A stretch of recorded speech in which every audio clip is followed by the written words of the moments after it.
Paris psy-ops is part of ongoing moves toward world government. Benjamin Fulford on Hypnosis, November 16, 2015. The giant psychological warfare operation, where ISIS terrorists allegedly killed over 100 people in Paris on Friday the 13th November 2015, was just part of an ongoing horse trading towards a world government. To understand this, let us look at some key events surrounding the events in Paris. First of all, the fact that thousands of witnesses, all carrying video phones, were unable to record the events of that day alone proves it was just a massive propaganda event. NSA and other sources agree. In addition, all 8 security camera feeds to the areas where the supposed massacres took place had been shut off, implying high-level cooperation from the French security police, CIA sources say. Next, let us look at what has resulted from this event. France has implemented martial law and closed its borders. This is classic Gladio strategy whereby a manufactured terror incident is used to implement a military government. Furthermore, the French have been pushing, through their proxy Christine Lagarde, head of the IMF, to replace the US dollar with the IMF's SDR. This is to be decided at a meeting on November 30th. November 30th is also the day when 120 or so world leaders, including those of Russia, the US, and China, are to gather in Paris to, quote, discuss global warming. As anybody who actually checks facts knows, global warming has nothing to do with scientific truth, and everything to do with forming a world government. The idea is to finance this world government with a global carbon tax. The world itself is not warming, and even if it was, it would be due to solar cycles and not CO2. However, the events in Paris, and unreported but even more dramatic events in the Middle East are, nonetheless, part of some very serious infighting between various factions struggling to dominate the world government that is being negotiated. There is also conflicting evidence about exactly who staged the events in Paris and other similar psy-ops that are appearing with increasing regularity. The Russians, still furious about the shooting down of their airplane on Halloween, October 31st, say it was the same people behind that as were behind the events in Paris. Russian President Vladimir Putin is saying he will, quote, not deal with the dog that has bitten him. It is the owner of the dog who will be held responsible. According to the Russians, the owner of this particular, quote, dog is the Vanguard Corporation and their subsidiary Raytheon. The owners of this corporate holding company are being systematically hunted down by the Russians. As well as this, there is now a Chinese, Russian, Iranian, and Pentagon operation underway in the Middle East that is destroying the power base of the Khazarian mafia and their Israeli slave regime. The massive defeats being faced by the Khazarians and their ISIS subsidiary in the Middle East are of historical significance. The Russians say, quote, Putin bombed several ISIS oil-producing companies and a motorcade with oil that was already bought by ISIS business partners, and, quote, maniac Putin bombed ISIL refineries. In other words, they have started attacking the owners of ISIS in their wallets where it really hurts. They say this is just a beginning. Pentagon and CIA sources agree with the Russians that the Khazarian mafia and their proxy Israel are reeling under unprecedented attack.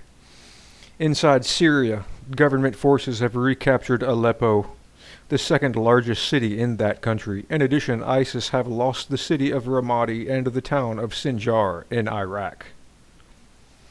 Furthermore, the Russians are carrying out airstrikes against Khazarian proxy forces in Lebanon, while the Americans are attacking them in Libya. That is having the effect of cutting off all their oil and drug income. In addition to that, Israel is under economic siege. Israeli arms manufacturers have lost 50% of their sales since 2012 due to an arms embargo. Israel also remains under a Chinese, Russian, and Pentagon military blockade that will not be lifted until they withdraw from all illegally occupied territories. Even Israeli lobbying to keep the Golan Heights was rejected. Both the Pentagon and the Russians believe the Khazarian mob and their ISIS proxies staged the Paris attacks as revenge against these setbacks. Pentagon sources say the attacks were a failed effort to get NATO to fight on behalf of Israel in Syria. Instead, the G20 nations just meeting in Turkey agreed that Israel and their bribed politicians in the United States were the leading world cause of terrorism. The Russians are, for their part, also saying that France was targeted because the French and the Germans were trying to stop the Khazarian mob's distribution of forged Super K dollars in the Ukraine. The refugee crisis is also seen by the Russians as punishment against the Europeans. The Russians say they have forensically traced all the Twitter accounts encouraging refugees to go to Europe to the city of San Francisco in the United States. There may be a deeper agenda at work, though. For one thing, the refugee crisis has forced most countries in the EU to reimpose border controls. At the same time, an emerging socialist government in Portugal is asking for a reduction in debt payments, likely reigniting the debt crisis that is still sputtering away in Greece. If they get a cut in debt payments, then Spain, Italy, and Greece will ask for the same and thus threaten the euro. Remember, the European Parliament building was designed many years ago to resemble the Tower of Babel. The Tower of Babel collapsed, making one wonder if the Euro government was also designed from the beginning to collapse. Next, remember the January cover of the Rothschild-owned Economist magazine featuring two arrows with the numbers 115 and 113, a close match to 151113, the date of the Paris attacks. Right beside the arrows in the picture is Alice from Alice in Wonderland, staring at a Da Vinci portrait that is in the Louvre Museum in Paris. VillageantCitizen.com. The portrait in the Louvre is of a woman who, this story goes, was mistress to the King of France. Her husband, to get revenge on the king, infected himself with syphilis in order to pass it on to the king through his wife. So, if we are to speculate further, the attacks in Paris were a long-planned revenge against the bloodline French establishment by anti-bloodline Illuminati. Occult speculation aside, since the Germans pay the most into the euro and the French benefit the most, the end of the euro would hurt France most of all, so clearly the French establishment benefits from martial law in such circumstances. Also, as mentioned at the top of this article, there is a big world gathering starting in Paris on November 30th to discuss global warming, aka global governing. Again, martial law and closed borders would help protect the 120 world leaders gathering there. As most of the speeches by world leaders at the UN 70th anniversary bash in September made clear, there is a consensus that changes need to be made in how we run the planet. The countries that did not share in the American, British, Chinese, French, and Russian World War II victory table want these countries to give up their monopoly on vetoes in the UN Security Council.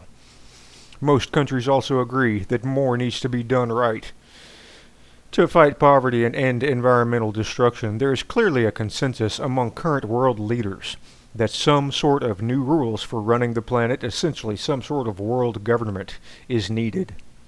So what are the identifiable factions in the negotiations towards a world government? The French, Germans, and their European allies are pushing to make the IMF the most powerful instrument in their new world order by inviting the Chinese to join them at the SDR table and thus replace the US dollar with something they control. The only problem with this is that the IMF has a horrific track record of raping, looting, and impoverishing countries in order to benefit large corporations. Nobody wants an IMF world government except the people who now control the IMF. The Pentagon and the U.S. military-industrial complex are pushing for a meritocratic world government of the sort seen in Star Trek. The Gnostic Illuminati also support this.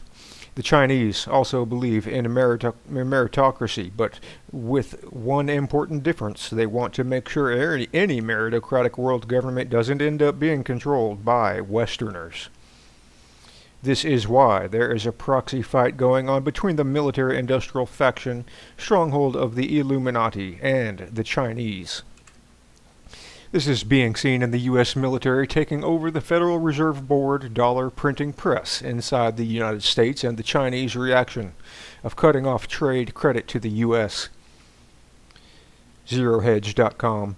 The Americans are reacting by offering countries around China, quote, protection against the Chinese. They advertise their willingness to stand up to China by sending planes and ships into disputed territories controlled by China. At the end of the day, the Chinese and the U.S. Western military-industrial faction are likely to find some sort of compromise involving greater non-Western control of world institutions. The reason is because the alternative, World War III, and the destruction of 90% of the planet, is unthinkable. In other words, given a choice between win-win and lose-lose, it's easy to guess who wins. The losers in all this will be the Khazarian Mafia, who are being forced to give up their dream of enslaving humanity into their 1,000-year Reich. Illuminati sources say they expect another Khazarian incident on or around Thanksgiving, November 26th. Actual Russian sources, by the way, put Putin in quotation marks because they say he is actually a representative of their collective decision-making and not an individual exercising actual leadership.